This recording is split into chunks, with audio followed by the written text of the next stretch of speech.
लो इसके अंदर दोस्तों मैं आपको बता रहा हूँ कि अगर इस तरीके से आप बड़ा बाथरूम करते हैं, कम से कम 8x5 का आपका बाथरूम है और उसमें आपको टाइल्स लगाना है, तो किस तरीके से लगाना है। अगर इस तरीके से आप टाइल्स लगाते हो, पहले से ये वाले नियम फॉलो करते हो, तो उसके बाद टाइल्स लगाना आसान हो जाता है। लेकिन ये नियम अगर फॉलो नहीं होता है तो टाइल्स लगाना बहुत मुश्किल हो जाता है, बहुत मुश्किल। इसलिए आपको ये बात जानना बहुत ज़रूरी है, बहुत ज़रूरी है।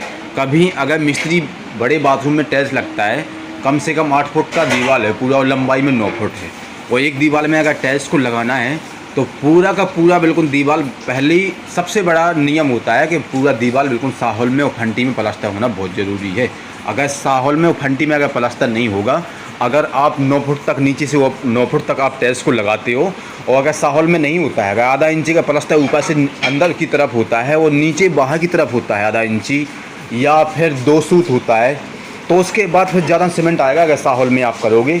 अगर साहौल में नहीं करोगे, तो दीवार के हिसाब से आप चिपका दोगे, तो उसके बाद जो कोने में टाइल्स आएगी, अगर लेवल में लोगे, ठीक है, तो फिर उसके बाद कोने वाली टाइल्स कटेगी। लेकिन अगर सही तरीक़ा से आप बिल्कुल बराबर साहौल में प्लास्टर करते हो, फंटी में करते हो, तो उसके बाद टाइल्स छोटी बड़ी नहीं लगती है, कोने में पूरी बराबर लगती है, बराबर लगती है।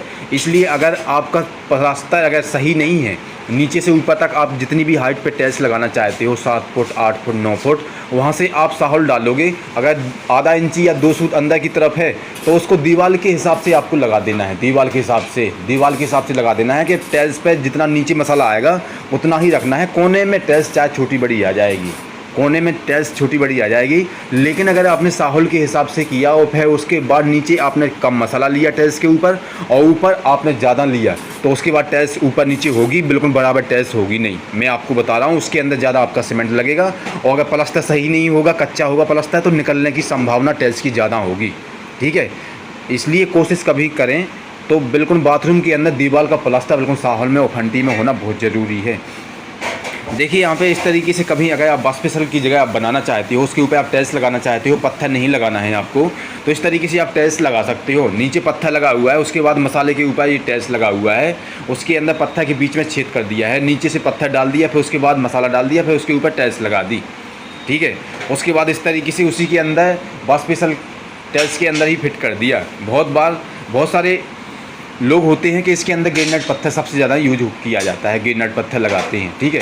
इसी के सामने देखिए और तरीके से टाइल्स भी लगा दिया, इसके अंदर पेंसिल भी लगाया है। इस तरीके से आप, अगर आपको जुगाड़ से काम करना है, ठीक है, दिमाग से काम करना है, ठीक है, अगर ज़्यादा आपको उसमें दिखावे के चक्कर में नहीं रहना है, ठीक है, तो आप इस तरीके से, अगर आप मिस्त्री बनना चाहते हैं, ठीक है, तो इस तरीके से आप काम कर सकते हैं। इस तरीके से आप काम करोगे तो आपका काम देखने में बहुत अच्छा होगा। कभी अगर इस तरीके से आप बास्पेसल के पास इस तरीके से लगाना चाहते हैं, टाइल्स लगाना चाहते हैं, ठीक है, तो उसके बाद आप इस तरीके से लगा सकते हैं। और जो बास्पेसल के अंदर की तरफ जो टाइल्स की धार है, उस पर आप गलंडाई मार के, गलंडाई में बट्टी लगा के आप, जिससे पॉलिश होता है, 120 नंबर लगा के, ठीक है, फिर उसके बाद आप 220 लगा सकते हैं। उसके बाद इसको गोलाई कर सकते हैं ताकि हाथों में नहीं लगेगा। इस बात का आप जो ध्यान रखें, इसके अंदर मैं आपको यही बताने वाला था। अगर और भी आपको बात सुनना है तो चैनल को सब्सक्राइब कर लीजिए।